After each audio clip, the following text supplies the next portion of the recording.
Hi, this is Advocate Lucinda, your empowerment lawyer.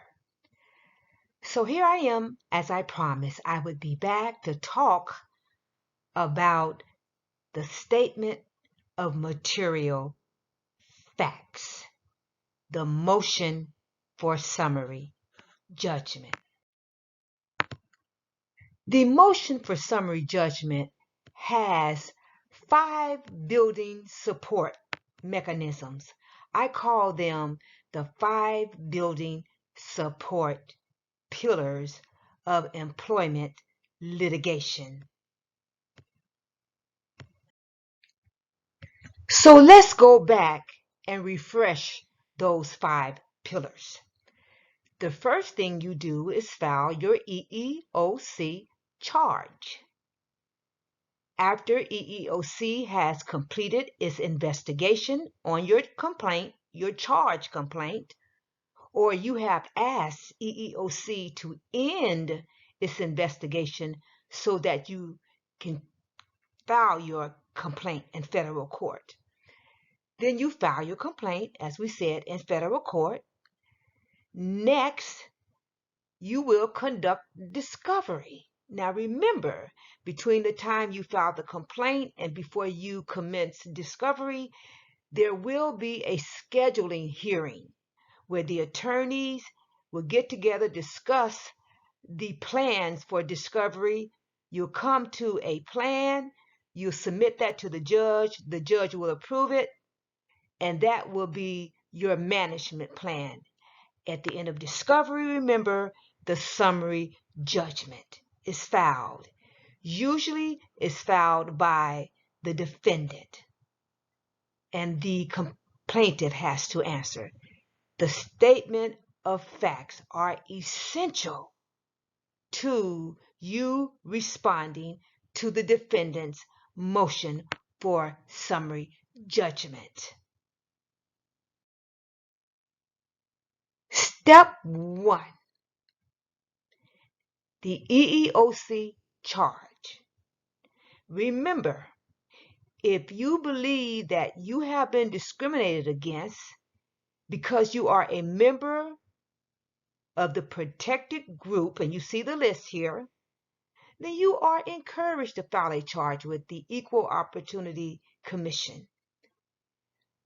I have provided you with that video that I made on filing the EEOC charge. All you have to do is click the link and it will take you right to that video if you need to be refreshed on the EEOC charge and how and where to file it. Step 2. I also did a video on how to file the complaint. Again, if you need to refresh your memory, I have provided you with the link. You can click it and it will take you right to that video. I actually fill out the complaint from the beginning to the end. The scheduling order and discovery. I cannot stress the importance of conducting discovery. Without discovery, you have no case, because it is your discovery that tells the fact finders why the defendant's motion for summary judgment should be dismissed. Facts, facts, facts are critical, but you can only get them from the process through interrogatories, the production of documents, admissions, depositions. There are some other formats through which you can get discovery, but these are the main ones. Again, I have provided you with videos that I have done on the scheduling order and discovery. Please review them if you have not.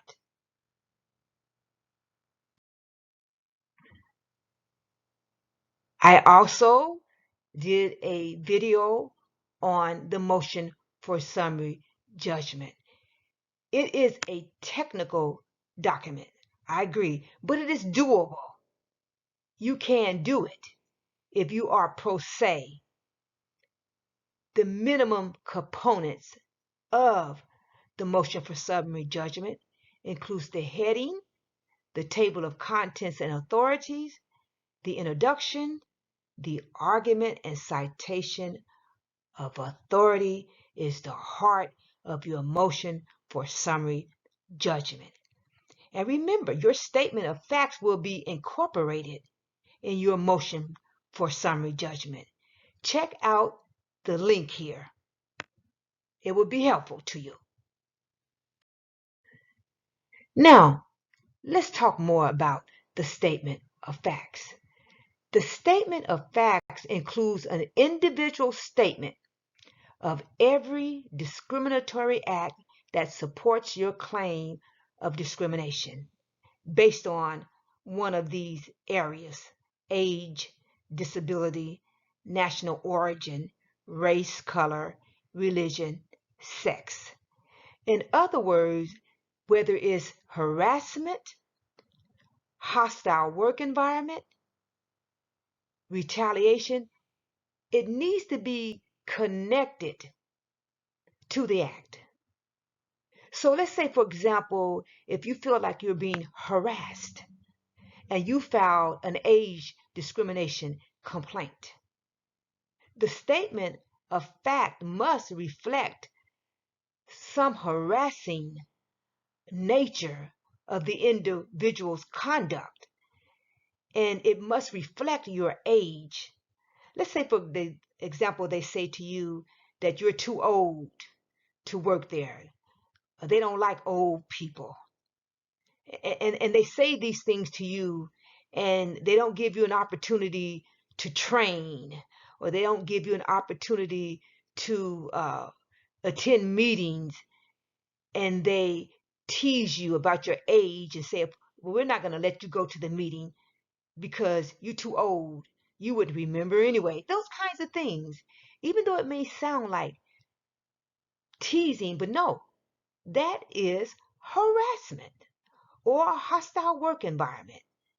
So whatever the discriminatory act is, it must be related to one of these areas.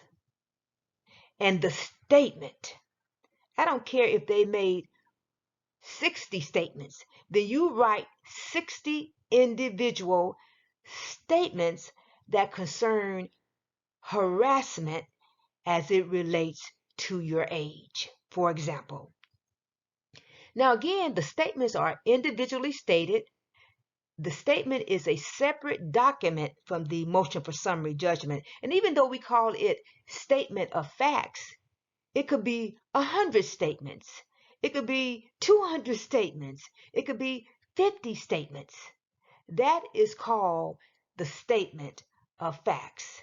And it is filed as a separate document with the motion for summary judgment, or your response to the defendant's motion for summary judgment.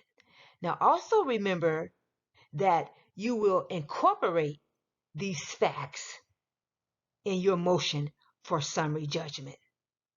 And where is it going to go? Where are you going to incorporate these facts? Remember your arguments and authorities? So you're going to insert them there. Okay? Also, you will be required to answer the defendant's statements of material facts. Okay? Keep that in mind. In other words, for every statement that you make, you must reference or show the court where the evidence can be found. You got me? In other words, if you don't have evidence, you don't have a statement. of material facts. Depositions, I find, is the best way, is more effective in getting statements to help you prove your case. So whether it's a deposition, whether it's admissions, they are great too. If you can get them to admit to a question that works in your favor, that's great. But whatever statement you make, you need to have the evidence, and that evidence needs to be appended at the end of that statement.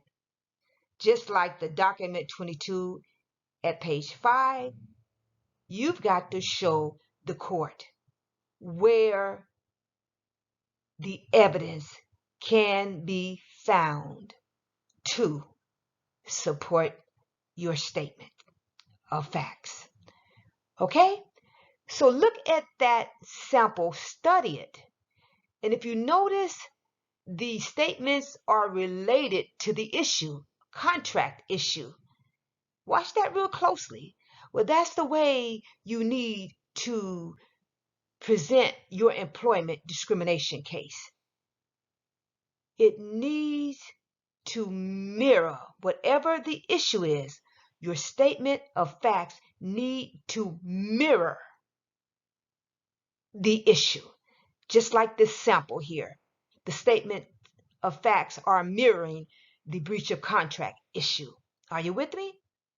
Okay, I will be back to talk further about the statement of material facts, but I want to talk about evidence, circumstantial and direct evidence, because circumstantial evidence is just as powerful as direct evidence. When we use the term or rely on the term pretext, it's a very strong term. And you can prove your case without having direct evidence, but circumstantial evidence, and can show pretext. Okay? So I hope this has been helpful to you, and we will see you next time on Advocate Lucinda, your empowerment lawyer.